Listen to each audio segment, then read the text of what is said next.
Hope सबैजना सन्चै हुनुहुन्छ होला। म पनि सन्चै छु है। आजको भ्लगको टपिक छ, आज हामी मन्दिर जाँदैछौँ, मौलाकालिका मन्दिर है। यो गैंडाकोटको अब फेमस भनौँ न है, फेमसै हो। आज शनिबार 27 अगस्त है। आज हामी त्यहाँ जाँदैछौँ, रतन र म। अनि अनिलहरू पनि जाने कुरा थियो, बट उनीहरू चाहिँ अब नआउने भए है, आउँदैनन् भनेछन्। अब हामी रतन र म मात्र जाँदैछौँ। सो अब भ्लग हेर्दै गर्नु होला है। सफा हुन्छ सो हामी चाहिँ मन्दिरको तल आइसक्यौँ है गाइस। मन्दिरको तल छौँ हामी, जिन्दगीको पनि धेरै तल छौँ, अनि काबिल हुन पनि धेरै तल छौँ, एजुकेसनको फेसमा पनि अझै तल छौँ। नरिवल किन्दैछ है रतनले चाहिँ। किन्दैछु, उधारो हो, नदेखाउ त्यो चाहिँ। कति हो एउटालाई? यो ठुलो दिन गेट छ है माथि चाहिँ, गेट देखिरह होला है।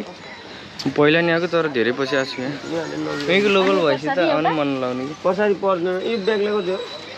ढक्कीलाई ढक्की पनि लानुहुन्छ र? होइन ढक्की सोध्या मात्रै लाउनु। ए ढक्की त अरू के नरिवल मात्रै लर पूजा गर्ने ल्याउने। अगरबत्ती नलाने? अगरबत्ती लिएको सलाई पनि हुन्छ यसमा। अनि यो ध्वजाहरू ए नलाल्नु, के छ हालिदियो। बिजनेस गर्नु सजिलो। कति नरिवल ध्वजा पनि भयो, के चाहिन्छ भन्नु त? फुल बाहेक है, म घाँसै चढाउँछु। अब यो नलाने घर कति छ? घरमा कति छ है? नरिवललाई 100 रुपियाँ म यति अन्डी चाहिँ यति नै। अब के अरू चाहिँ के चाहिन्छ र? अन्डी अगरबत्तीको र ध्वजा हालिदिनु भयो, कति भयो? यसको 40 रुपियाँ। ओहो सस्तै रहेछ त है। के गर्ने? धर्म कर्म गरौँ भने नि गाह्रो छ नेपालमा, विदेशै जान्छु। विदेशतिर सस्तो हुन्छ। विदेशमा नेपालको कम्पेयरमा त लास्ट महँगै हो। दिदी भइसक्यो बहुत। हामी चाहिँ माथि लाग्यो है। ठिक छ बाबु, ठिक छ। अनि मैले बोक्नु पर्ने तिम्रो झोलामा हाल्ने हो। प्लानिङ यसो गर नि त, मेरो झोलामा हाल तिमी बोक है। क्या बनायो त मलाई त यार। होइन हाल न, म बोक्छु। ल ल गणेश मन्दिर पछि हाल्छु म। ओके ठिक छ ठिक छ। मसँग ऊ सरको नम्बर छ। मोटा छु कि अलिक दुब्लाउनु पर्यो है। मसँग ऊ त सरको नम्बर छ नि त। ऊ त हाम्रो हाइट भन्नुहुन्छ नि। ए के अरे बुद्धि तामाङ। बुद्धि तामाङ सरको नम्बर छ नि त मसँग। हो राम्रो हुन्थ्यो त यार। ल गाइज उता माथि गएपछि गणेश मन्दिर गएपछि भेटौँला है। हामी चाहिँ गणेश मन्दिर आइपुगिसक्यौँ। रतनभित्र पूजा गर्न जाँदैछु। म चाहिँ बाहिर वेट गरिरहेको छु। यस्तो छ है मन्दिरहरू चाहिँ।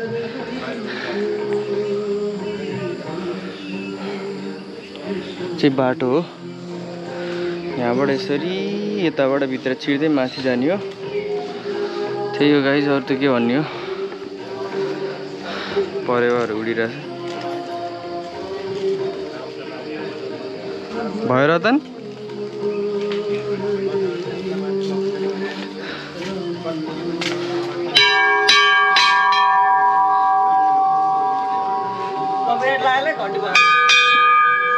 गरिखान गाह्रो छ, गरिखान गाह्रो, साह्रै गाह्रो।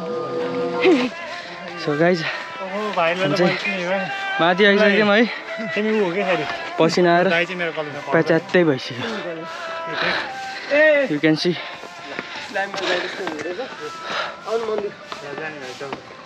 एउटा भ्लगर छ, भ्लगरहरूलाई कन्टेन्ट चाहियो छ। त्यही त कन्टेन्ट किनिदिनु। कतिमा हामीले 450 तल ल्याऊ। त्यसो भए त हुँदैन, माथि सस्तो हुन्छ मान्छे कन्टेन्ट त।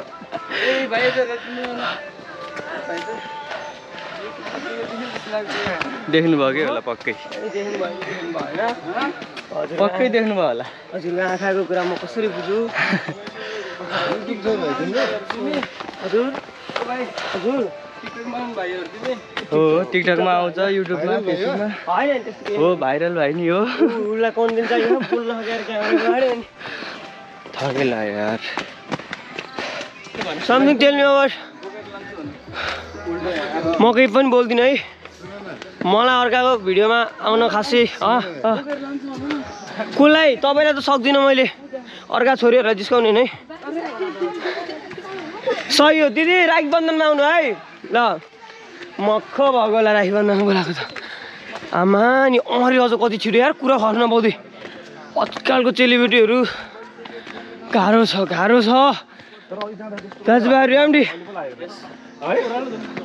थ्याङ्क यू सो मच दाइ आउनु छिटो आउनु त धेरै नबुझ्नु हुन्छ अब हामी एकछिनमा मन्दिर आइपुग्छौँ है भिडियोहरू फेसबुकको यहाँ गफ भइरहेछ कि चट्टीमा इन्टरनेसनल इन्कम ट्याक्स हुँदो रहेछ मलाई के थाहा छ भएको भए आज आउँथिनँ म अर्को शनिबार आउँथेँ त्यसले कस्तो चित्ताको त नि हो त्यसले ठिक छ एकछिन नचिनेकै भाइ त्यसले कस्तो चित्ताको हो भाउको नाम एमडी हो अनि मान्छेले सुन्दाखेरि एमडी भन्दाखेरि ल दाइ के भन्नुभएको थियो अघि एमडी होइन एमडी मिन्स माधव के अरे भाइ कन्टेन्टको बारेमा कुरा गर्दै हुनु कन्टेन्ट त 4000 घटी बिक्री नै हुन्न माथि दाइ कन्टेन्ट सेलर है 400% पाइरहेछ माथि नि यस्तो महँगो होइन माथि उकालो छ भाइ होइन होइन दाइ यो कन्टेन्ट भन्ने कुरो फेरि बासी हो कि के हो कति ताजा भाइ मन्दिर कन्टेन्ट त प्राय नेपालीको कपी नै हुन्छ फेरि हेर्नुहोस् हुँदैन फ्रेस माल फ्रेस कतिसम्म दिनु भन्नु नि त भन्नु तिमीलाई लास्ट 3900 सम्म दिन्छ उठ्दै हुँदैन दाइ हुँदैन म 700 माथि दिदिनँ ल भाइ भोलि भेटौँ ल म पछि भेट्छु गुल्बी छु थ्याङ्क यू कन्टेन्ट डिल है गाइस कन्टेन्ट डिल भएन हाम्रो म यही चाहन्थेँ नि त नहोस् प्राइजै मिलेन है गाइज कहाँ 4000 भन्छ यार को हामीले लिँदाखेरि 700 मा लिएको यार त्यही कन्टेन्ट सो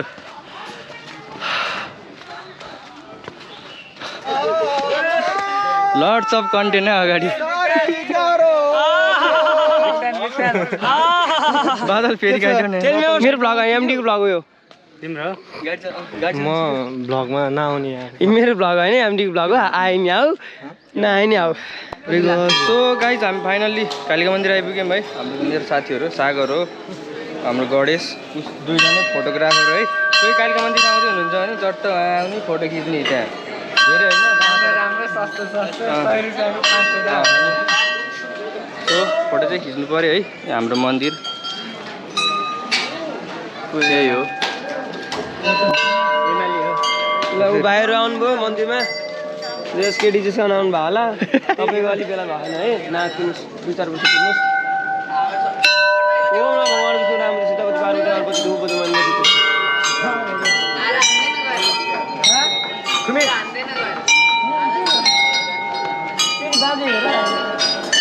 हाम्रो रतन एकदम अब धर्म कर्ममा लाग्दैछ है होइन पहिलेबाट धर्म कर्ममा लागिरहेको मान्छे हो मलाई यस्तो धर्म कर्म भनेपछि चाहिँ मन्दिरभित्र मात्र धर्म कर्म हुन्न मन्दिर बाहिर पनि धर्म कर्म हुन्छ है फेरि त्यो उसले भनिरहेको कुरा हो आऊ नरिवल एक सर्टमा ड्याममा आऊ नरिवल पुरा भिडियो गर्न आऊ केटा ओहो लक्ष्मीको छ यार म फुटाम म बोलिदिनु पर्यो आमाजी एमडी भिडियो राम्रो गर है ओम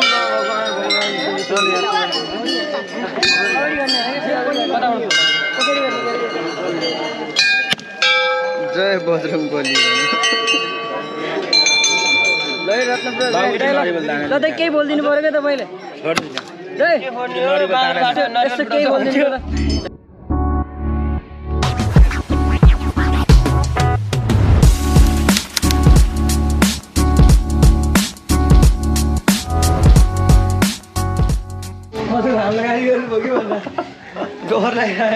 सो गाइज हामी चाहिँ फर्किँदैछौँ हामी कालिका मन्दिरबाट रतन म अब मजा आयो माथि रमाइलो भयो तर थके लाग्यो जहाँ गरे आएन आज त यार सो हामी फाइनली तल आइसक्यौँ है मन्दिरमा पूजा गरेर पानी परिरहेको छ बेसरी मन्दिर गइएन यसो डुलेर आएको मन्दिरतिर सो आजको भ्लग चाहिँ यहीँसम्म है thank you for watching keep supporting like share and subscribe गरिदिनु होला मेरो च्यानललाई रतन पनि सुई हिँड्दा पानी पऱ्यो बेसरी ल पानी परेको यो छाताबाट यो छाता निकाल न यही छाताबाटै जाऊँ